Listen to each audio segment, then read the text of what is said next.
한글처럼 쉽게 배우는 훈민한자 강의 기초학습편 제32강 18번 밥과 술과 관련자에 이어서 19번 뱀과 벌레와 물고기에 관련자로 이어집니다.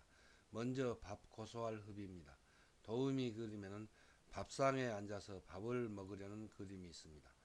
밥 고소할 흡의 짜임은 소전에서는 흰 백 밑에 숟가락비를 결합해서 나타내었고 해서에서도 흰 쌀밥의 뜻을 나타낸 흰 백을 글자의 머리에 나타내고 그 밑에 숟가락으로 밥을 떠 먹는다는 뜻을 나타내는 숟가락비를 결합하여 밥 고소할 흡의 글자 모양이 되었습니다.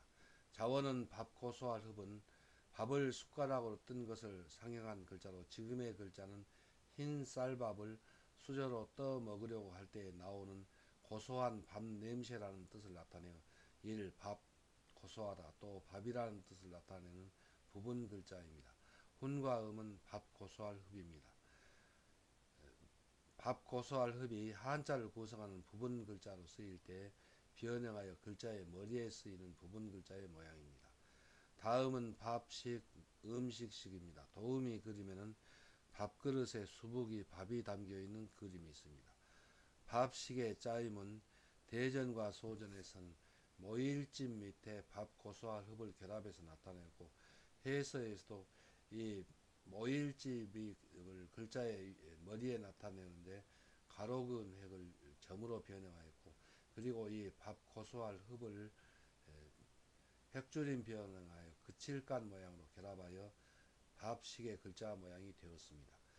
자원은 밥식은 알곡이 모인 쌀이나 보리 따위를 솥에 넣고 지은 밥에서 고소한 밥 냄새가 난다는 뜻을 나타내어 일 밥 또는 음식이라는 뜻이며 보기로 식사가 있고 식사는 밥을 먹는 일이라는 뜻입니다. 훈과 음은 밥식입니다. 이 밥식이 밥반에서 글자의 변으로 쓰일 때 변형한 글자의 모양입니다. 한자를 쓰면서 마무리하겠습니다. 먼저 밥 고소할 흡은 흰백 밑에 숟가락비를 결합해서 나타내었습니다. 그래서 흰 쌀밥을 숟가락으로 떠 먹으려고 할 때 나는 고소한 밥 냄새라는 뜻을 나타내서 밥 고소할 흡이고 또 밥이라는 뜻입니다. 훈과 음은 밥 고소할 흡, 밥흡입니다.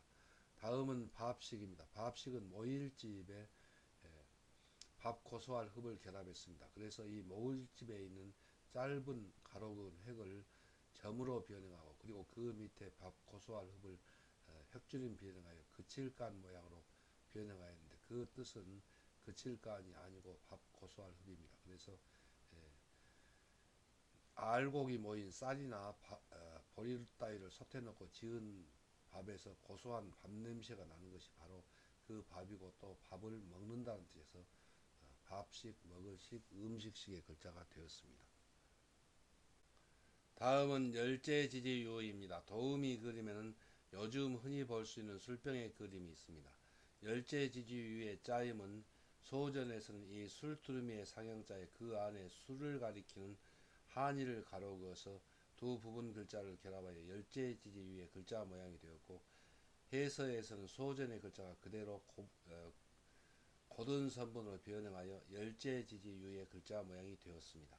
자원은 열재지지유는 술이 들어있는 술두루미의 상형자로 이 술이라는 뜻을 나타내는 부분 글자이고 지지로 쓰여 일 열재지지라는 뜻이며 보기로 유시가 있고 유시는 오후 5시에서 7시 사이를 말합니다. 두루미라는 말은 아가리가 좁고 목이 긴 단지 모양의 병이라는 뜻입니다. 훈과 음은 열재지지유 술유입니다. 다음은 술 가득 찰 복 가득 찰 복입니다. 도우미 그림에는 이 술 두루미에 제사에 쓰는 제사술이 들어있는 것을 나타내었습니다. 술 가득 찰 복의 짜임은 소전에서는 이 부분은 술 두루미의 아가리 부분이고 또 그 밑에는 술 두루미의 목 부분이고 그 밑에는 술과 술이 들어있는 몸통을 나타냅니다. 그래서 이 소전의 글자가 해서에서는 고든 선분으로 그리고 그 모양을 약간 변형하여 술 가득 찰복 가득 찰복의 글자 모양이 되었습니다. 자원은 술 가득 찰복은 술 두루미에 술이 가득 찬 것을 상행한 글자로 술 가득 찬다는 뜻을 나타내는 부분 글자입니다. 훈과 음은 술 가득 찰 복입니다.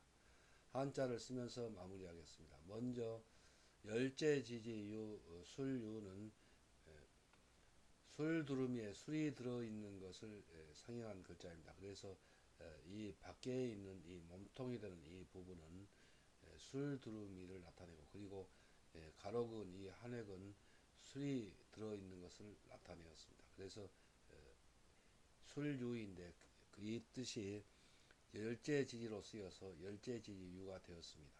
다음은 술 가득 찰복 가득 찰복입니다. 술 가득 찰복 가득 찰복은 술두루미에 제사술이 가득 차 있는 것을 상징하는 글자인데, 맨 위에 한일은 그 아가리를 나타내고, 그리고 그 밑에는 술두루미의 목 부분을 나타내고, 그리고 그 밑에는 단지 모양으로 그 안에 술이 들어있는 것을 나타내어서 술 가득 찰복 또 가득 찰복이 되었습니다.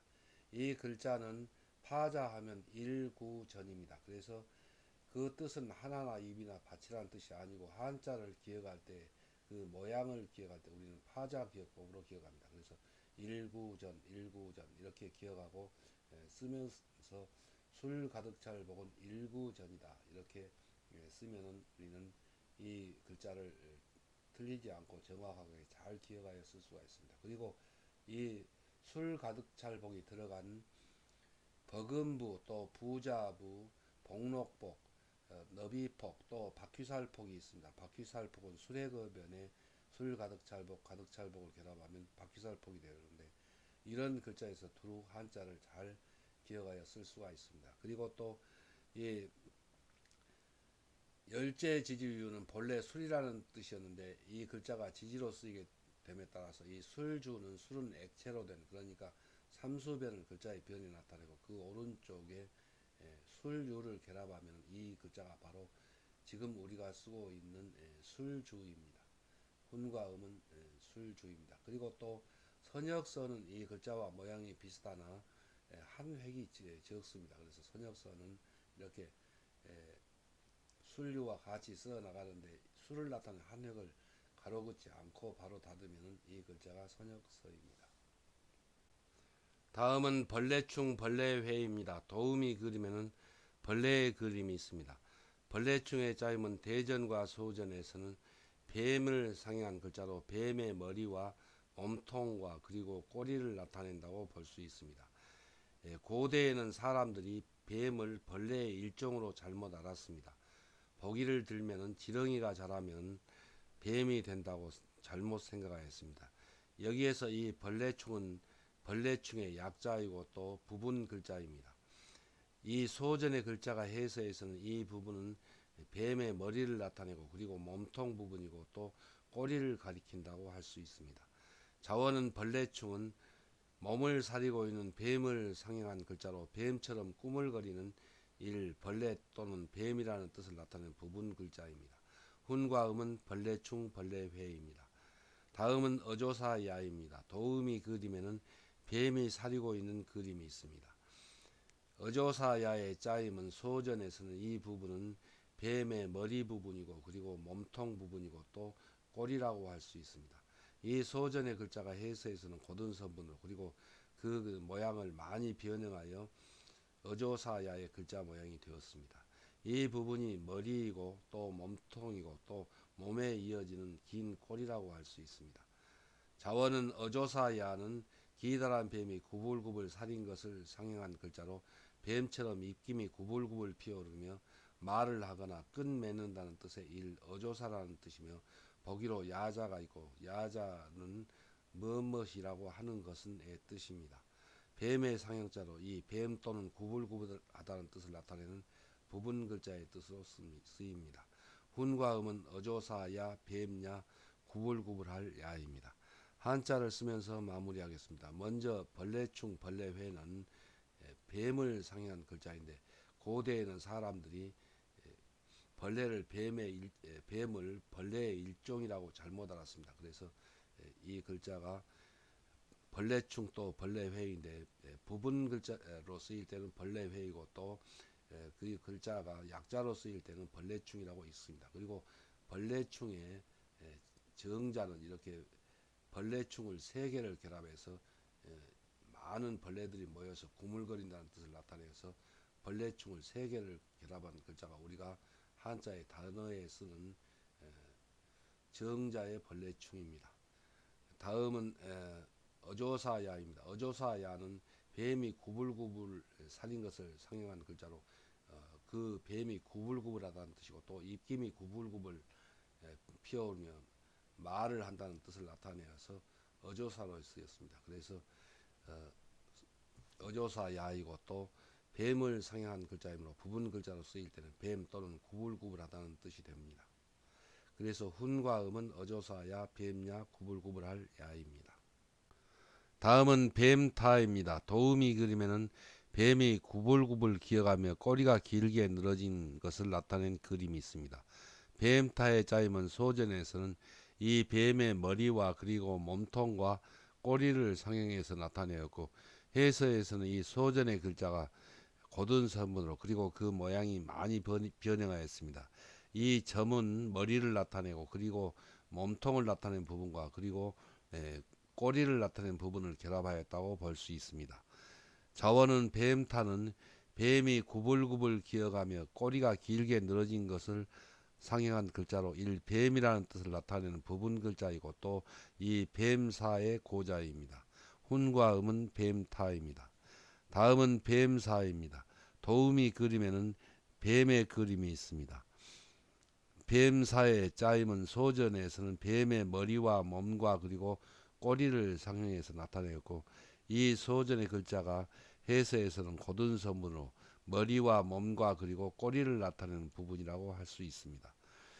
자원은 뱀사는 아지랑이가 아물거리는 봄이 되어 겨울잠에서 깨어난 뱀이 구불구불 기어가는 것을 상형한 글자로 상징적인 뱀이라는 뜻을 나타내는 부분 글자이며 지지로 쓰여 이 여섯째 지지라는 뜻이 되고 보기로 기사가 있습니다.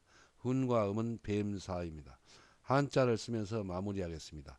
먼저 뱀타는 이 부분은 뱀의 머리이고 또 이 부분은 뱀의 머리이고 이 부분은 뱀의 꼬리라고 할 수 있는 부분 글자를 결합하여 뱀타가 되었고 뱀사의 고자입니다. 다음은 뱀사입니다. 뱀사는 아지랑이가 아물거리는 봄이 되어서 겨울잠에서 깨어난 뱀이 구불구불 기어가는 것을 상형한 글자로 상징적인 뱀이라는 뜻입니다. 그래서 여섯째 지지사의 글자가 되었습니다. 훈과 음은 뱀사 여섯째 지지사입니다. 다음은 뱀파입니다. 도우미 그림에는 큰 뱀이 먹이를 삼켜서 배가 불룩한 그림이 있습니다. 뱀파의 짜임은 소전에서는 뱀사가 변형한 글자의 모양 안에 먹이를 삼키는 것을 결합한 짧은 한의를 결합해서 나타내었고 해서에서는 이 뱀사의 글자 안에 먹이를 삼키는 것을 가리키는 짧은 한 획을 내리그어서 뱀파의 글자 모양이 되었습니다. 자원은 뱀파는 큰 뱀이 먹이를 삼키는 것을 상징한 글자로 뱀이라는 뜻을 나타내는 부분 글자입니다. 고어렵과 빛깔색의 부분 글자에서 글자의 밑에 쓰이는 이 물음마디절은 물음마디절의 변형이고 뱀파가 아닙니다. 그 까닭은 소전을 대비해 보면 전혀 다른 글자라는 것을 알 수 있습니다. 훈과 음은 뱀파입니다. 다음은 알란입니다. 도우미 그림에는 물고기의 뱃속에 2개의 알주머니가 있는 그림이 있습니다. 알란의 짜임은 대전과 소전에서는 이 알주머니와 알주머니를 상형한 글자입니다. 해서에서는 이 소전의 글자가 고든 선본으로 그리고 한자를 쓰기 편하도록 모양을 변형하여 알란의 글자 모양이 되었습니다. 자원은 알란은 물고기 따위의 알주머니와 알주머니를 상형한 글자로 이를 알이라는 뜻이며 보기로 계란이 있고 계란은 닭개 알란이므로 달걀이라는 뜻입니다. 훈과 음은 알란입니다. 한자를 쓰면서 마무리하겠습니다. 먼저 뱀파는 큰 뱀이 먹이를 삼켜서 배가 불룩한 것을 상형한 글자로 글자의 모양은 뱀사의 안에 먹이를 삼키는 것을 가리키는 짧은 내리근 획을 결합해서 나타내었습니다. 은과 음은 뱀파입니다. 다음은 알란입니다. 알란은 물고기 따위의 뱃속에 들어있는 두 개의 알주머니를 상징하는 글자로 이 하나의 알주머니와 또 다른 알주머니의 모양을 결합하여 알란의 글자 모양이 되었습니다. 훈과 음은 알란입니다.